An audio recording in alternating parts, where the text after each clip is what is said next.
Regresamos escuchando argumentos del profesor Crespo, nos acompaña esta tarde, además profesor universitario de la Universidad Central de Venezuela y economista. Hemos venido pues hablando del panorama económico de nuestro país, particularmente nos ha venido preocupando, y lo hablamos en el primer bloque, el tema del tipo de cambio en nuestro país y la devaluación del bolívar. ¿Qué expectativas hay para esta semana en cuanto a la tendencia que hemos venido observando desde el jueves pasado, viernes, al día de hoy, ¿no? Sí, es un mercado, el mercado cambiario tiene serias limitaciones de oferta, o sea, la cantidad de dólares que ingresan en él, porque bueno, nosotros tenemos una economía que transitó por 7 años de un proceso recesivo, se desmontaron capacidades productivas y hay grandes limitaciones para alimentar ese mercado.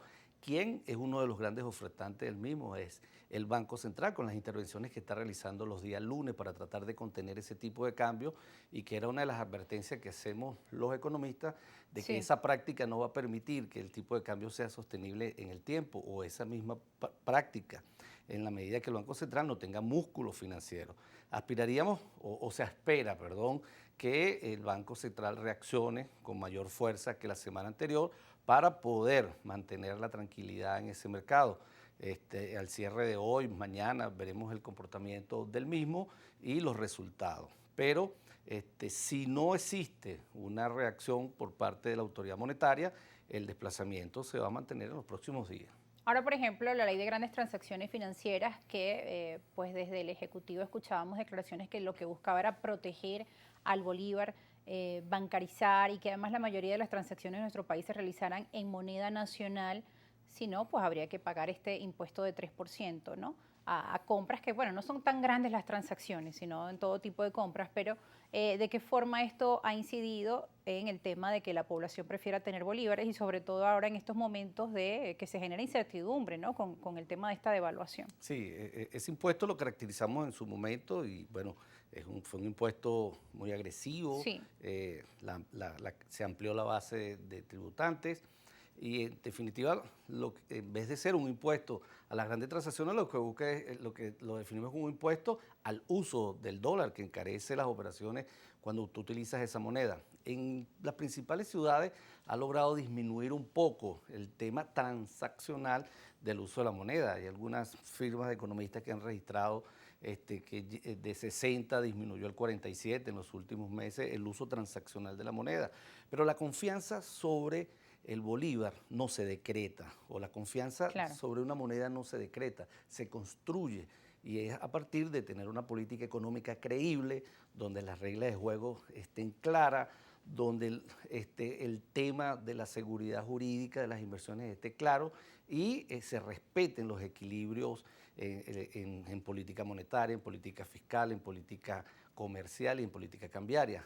Y la confianza es fundamental. En la medida que esos elementos no estén presentes, va a ser muy difícil que una moneda por decreto o por anuncio tenga la confianza de los agentes económicos. Y más aún en el caso del bolívar, que ha transitado por 3 reconversiones monetarias, por un agudo proceso de hiperinflación y bueno, unos traumas que hemos vivido en el país con el deterioro de nuestra moneda, que, insisto, no es una simple declaración pública y no es una simple ley lo que va a generar que los venezolanos tomemos confianza sobre nuestra moneda. Sobre nuestra moneda nacional. Son las cualidades que tenga esa moneda, que está muy, muy claramente definida en las bibliografías económicas, su capacidad transaccional, como reserva de valor y como medio contable. En la medida que ella las mantenga, podrá los agentes económicos identificarse. En la medida que se descompone y hay desconfianza sobre la misma, racionalmente nos vamos a proteger a otra moneda y nos refugiamos en otra moneda que posea esas cualidades.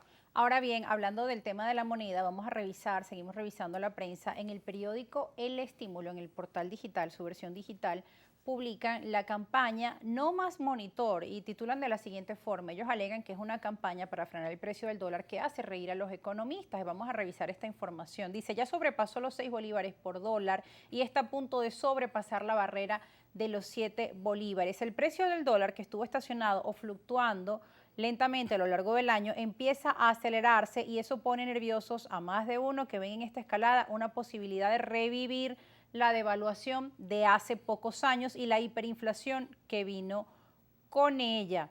Esta mañana en muchos estados de WhatsApp y mensajes por redes sociales se repetía esta frase, no más dólar monitor, en referencia al portal que divulga el precio del dólar paralelo o no oficial de lunes a viernes, tanto en la mañana como en la tarde. Para los economistas, esta campaña se centra en ir tras el mensajero y aunque a la mayoría no le guste, el precio del dólar a 7 bolívares sigue siendo una ganga, así titula este medio de comunicación El Estímulo. ¿Usted qué opina?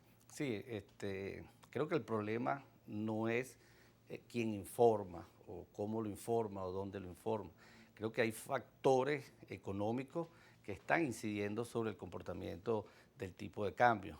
En definitiva, cuando se habla allí de que el dólar a 7 bolívares es una ganga, es lo que nosotros describimos que tenemos un bolívar sobrevaluado, Lo que nos comentaba en el que primer no bloque. expresa el valor real que tiene. Hay otros factores y si le incluimos el elemento de la inflación en dólares, que en este 2022 sí está presente en la economía venezolana, por los elementos internacionales y la influencia en la economía venezolana, el valor del tipo de cambio es superior.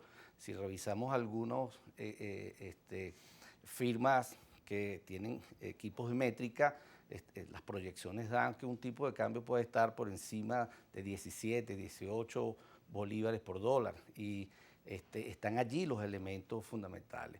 ¿Por qué está sobrevaluado el bolívar? Bueno, por las intervenciones que está realizando el Banco Central. Él oferta todos los lunes una cantidad de millones de dólares para alimentar ese mercado. Ha estado sosteniendo ese tipo de cambio sobrevaluado, quemando reservas internacionales que están en sus mínimos históricos. Sí. Aunque el Banco Central refleja 10.22, estamos en 5.22 porque ellos están sumando los derechos especiales de giro que todavía el Fondo Monetario Internacional no le ha liquidado al país por todos los problemas de aislamiento. Ahora, con la situación que usted nos describe, entonces, ¿cómo se entiende que pues desde algunos espacios se diga que Venezuela se está arreglando, se está mejorando, que tenemos indicadores y expectativas de distintos bancos como el Credit Suisse, donde estiman que Venezuela va a crecer hasta 20%? ¿No? ¿Cómo en este escenario que nos describe es posible que hayan estas estimaciones de crecimiento económico? Venezuela arregló para mí es una consigna política muy bien trabajada desde los laboratorios de los medios de comunicación oficiales y los asesores.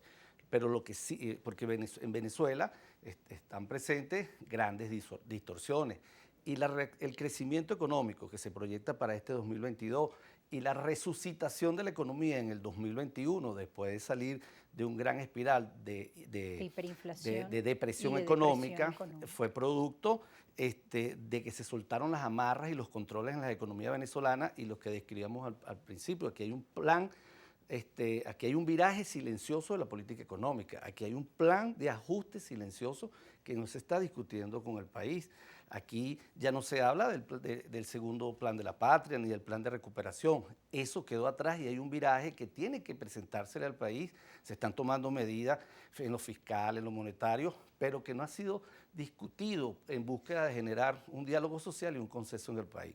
¿Qué pasó en el 2021? Soy de los economistas que lo describe como un RCP, una resucitación de la economía después de tantos años en shock. Y fue fundamentalmente porque se desmontaron un conjunto de controles.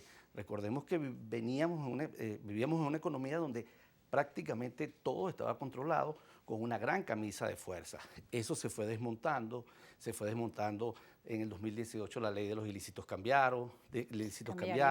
Se desmontaron los controles de precios, se permitió la dolarización transaccional desordenada y así sucesivamente, un conjunto de medidas que permitieron una reacción al 2021. Superamos esa etapa del desabastecimiento, pero además, tanta preocupación generó también. Además, después de la caída histórica en la producción petrolera, hubo una pequeña recuperación. Recordemos que estuvimos en mínimos históricos, 430.000, 435.000 barriles diarios y cerramos 2021 aproximadamente 710, 715. Un impacto significativo en la producción en medio de la gran caída, pero con mejores precios a nivel internacional. Además, bueno, los ingresos por la explotación de los minerales en el arco minero, la mayor recaudación en el IVA, la mayor recaudación. Entonces, el año 2021, al desmontar las amarras que tenía la economía venezolana, tuvo una reacción positiva. Perspectivas para 2022.